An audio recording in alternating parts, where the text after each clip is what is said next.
So confidence killers. I'm going to talk about 4 of them that you're probably doing right now, like literally in this moment. That doesn't mean that there's only 4. There's plenty, and they can be very personal to you, but these are just the 4 that I'm going to talk about today.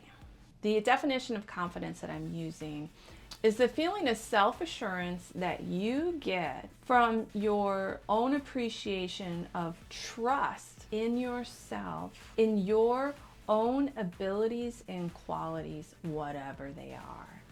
It doesn't mean that you get things right all the time. Can't tell you how many people talk about perfection. Perfection. But that you have a trust in yourself that you're going to be able to handle things okay. So, 4 confidence killers. The first one I want to talk about is your internal dialogue. And if you have a lot of negative self-talk, that is going to be a huge confidence killer. So do something real quick for me. Just kind of notice your thoughts. Notice the dialogue that you're telling yourself right now, or maybe earlier today. Now imagine that there's a person standing next to you, and all the things you've been telling yourself, it's actually another person saying it to you. Would it feel good? Would it sound really awful and mean? Would it be very judgmental? This is probably the biggest area where people really just kill their confidence, is their own internal dialogue about themselves and the things that they're doing. I've talked about it before, that it's really important for your primary relationships, the people around you, to be respectful of you, to be positive, to be supportive, and to be kind. And the primary person that you spend most of your time with is yourself. So if you are being negative with yourself, it's the same thing as an external primary person in your life saying all of those things to you. If it's not okay, it's really awful for someone outside of you to say those things to you. It's also pretty awful and unacceptable if you're saying it to yourself. Negative self-talk is gonna kill your confidence for sure. The negative self-talk, it's really important to watch your thought, and externalizing it as imagining the things you say to yourself as someone else saying to you, and then changing what is said to you to something more positive, the things that you want to hear, the things that the supportive people around you are actually saying. That's going to help boost your confidence.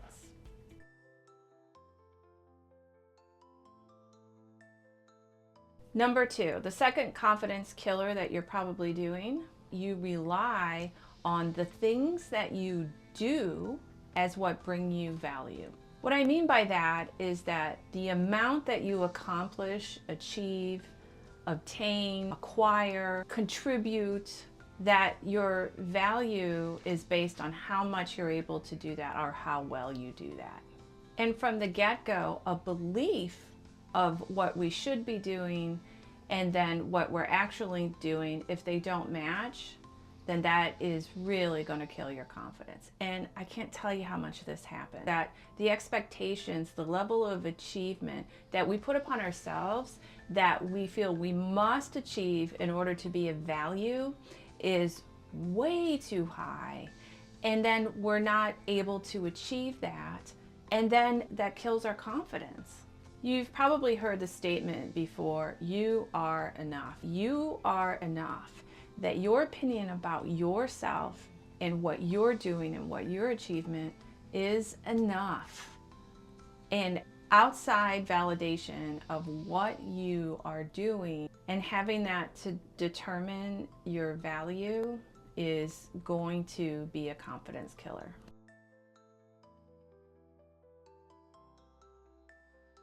Illness or job issues or recent losses outside of your control, that your value is not based on how much you're doing, but your value is inherent regardless of what you're doing.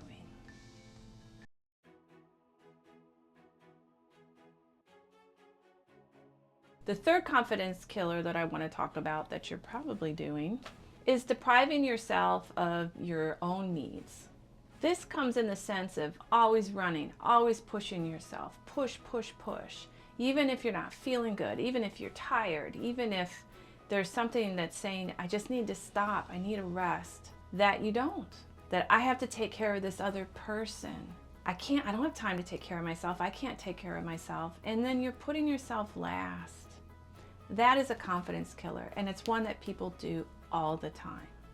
Then you can't trust the own signals that your body is giving you when it's asking you to take care of it, to take care of yourself, to rest, to nourish it with good food, to exercise, to do all of those things, any kind of self-care. Now, it's very possible that, well, Bethany, what about if I got kids? What am I supposed to do? Say, sorry kids, no food today.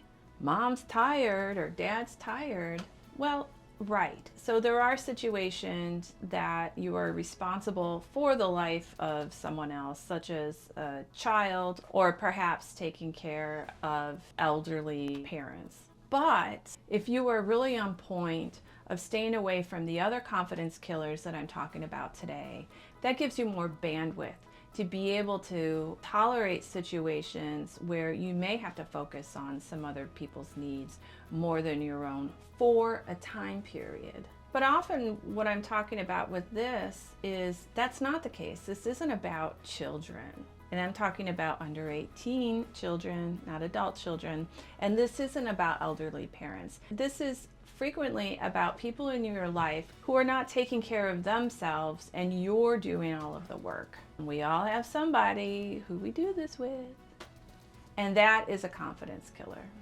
And it ties in with the negative thoughts that you're not important enough, you don't matter enough, and also that your value is in the actions that you take that other people can see.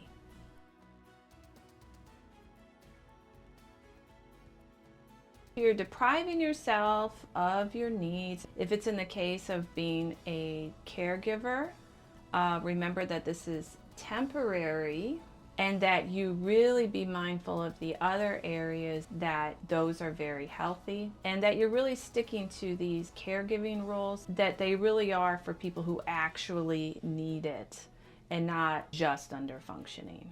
You know who those people are. And you wish they would get it together.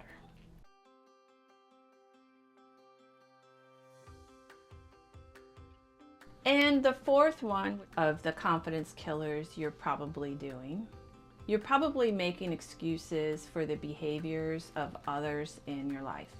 And this is a confidence killer because it means that there's two different sets of rules then. That if you are struggling in all of the other areas that I talked about, it's likely then that the expectations for yourself are much higher than it is for other people. When you're minimizing the behaviors of others, if they're not taking care of their needs, they're not showing good boundaries, they're not showing respect to you, they're not being kind to you, they're taking advantage of you.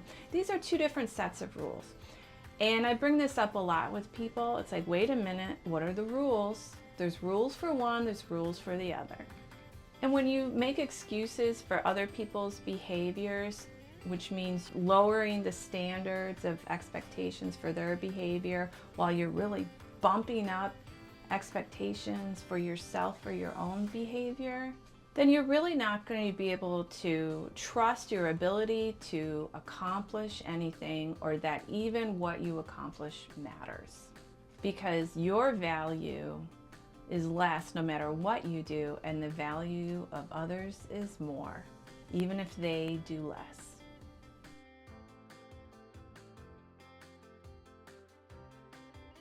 Evaluate the kind of rules that you have for yourself versus other people, and make sure that they're reasonable and that they match. Meaning that the expectation of your behavior and another person's behavior are more equal, and not your behavior needs to be much higher and the other person's behavior can be lower, and that's all okay. It is a horrible setup. If you liked today's video and would like to see more, please hit the subscribe button. I'd also like to hear from you. Or if you like today's video and you just want to hit like, that works too. That's all I have for today.